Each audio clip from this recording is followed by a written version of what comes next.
দর্শক শ্রোতা, জামায়াতের প্রতিবাদ, বিএনপির অ্যাকশন শুরু। বিএনপি আসলে কোথায় গিয়ে থামবে? বিএনপি কে আসলে থামবে নাকি জনগণ বিএনপিকে থামিয়ে দিবে, সেটা এখন প্রশ্ন হয়ে দাঁড়িয়েছে অনেকের কাছে। দর্শক শ্রোতা, প্রত্যেকটা মুহূর্ত আপনি যদি নিউজ পোর্টাল ঘাটেন, পত্রিকা দেখেন, প্রত্যেকটা মুহূর্তে ঘন্টায় ঘন্টায় চাঁদাবাজে লুঠতরাজ এবং তারাই সংঘর্ষ করে মানুষ মেরে ফেলতেছে, এমন ঘটনার অভাব নেই। রক কেটে ফেলতেছে, হ্যান ত্যান অনেক কিছু তারা করতেছে, এমন কোনো কাজ নেই তারা বাদ রাখতেছে না। বিষয়টা হচ্ছে এমন যে ক্ষুধার্ত প্রাণী যখন খাবারের তাড়না, যখন এদিক বিদিক ছুটাছুটি করে এবং হঠাৎ করে যখন সামনে খাবার পায়, তখন খাবার খাবার কিভাবে খেতে হয় সেটার হোঁশও থাকে না। এদিক থেকে খায়, ওদিক থেকে খায়, ওদিক থেকে খায়। যাই হোক দর্শক শ্রোতা, আজকের একটি অপ্রত্যাশিত ঘটনা, সেটা হচ্ছে জামায়াতের নারী নেতৃত্বের উপর বিএনপির হামলা পেশিবাদকে হার মানিয়েছে।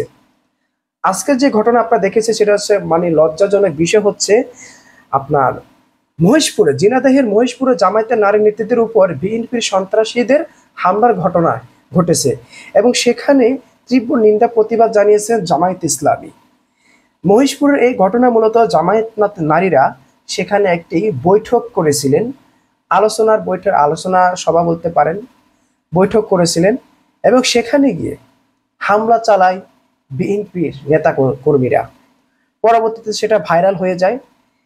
দেশবাসীর সদা অবগতির জন্য আমি উল্লেখ করছি যে রোববার সকাল 10টা থেকে মহেশপুর উপজেলায় বাঁশবাড়ি ইউনিয়নের কুল্লোপাড়া গ্রামের খায়রুল ইসলামের বাড়িতে স্থানীয় নারীদের নিয়ে বিশ্ব নারী দিবসের আলোচনা সভা করছিল।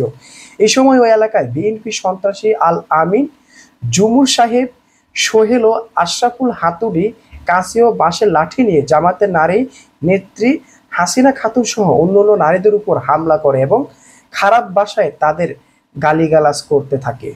কি অসভ্য জানোয়ার, এদেরকে দেখতে পারতেছেন? এরা তো নব্য পেশিবাদের থেকেও খুবই ভয়ঙ্কর আকার ধারণ করতেছে। এদেরকে খুব দ্রুত প্রতিহত না করলে দেশে আর মানুষ টিকতে পারবে না। আপনি আওয়ামী লীগ সরকারকে গালি দিচ্ছেন আর দিন শেষে আপনি তাদের থেকেও খারাপ কাজ করতেছেন। কি করছেন ভাই? এখন এক একজন বাঘ হয়ে গেছেন, বিলাপ হয়ে গেছেন, বোবারা কথা বলতে শিখতেছে, বয়রারা এখন প্রতিবাদ করতে জানতেছে। কই ছিলেন গত 16 বছর? কার চুল পালাইছেন? দর্শক শ্রোতা, সবচেয়ে কষ্ট লাগে কেউ যদি যেই দলেরই হোক না কেন, বিএনপির মা বোনদের উপর, যারা কিনা খাস বিএনপি করে, বিএনপির মা বোনদের উপর যদি কেউ হাত তোলে কেমন লাগবে? নারীরা হচ্ছে একটা আলাদা জাত, তাদেরকে আলাদাভাবে সম্মান দিতে শিখতে হবে।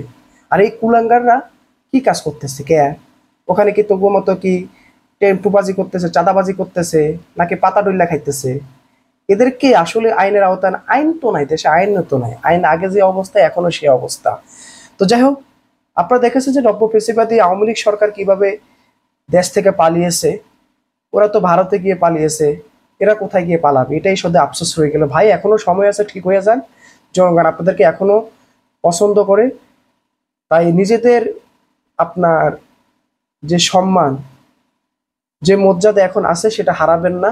জনগণ চেতে গেলে কিন্তু পালানোর জায়গা পাবেন না, বা জনগণই সকল শক্তির উৎস।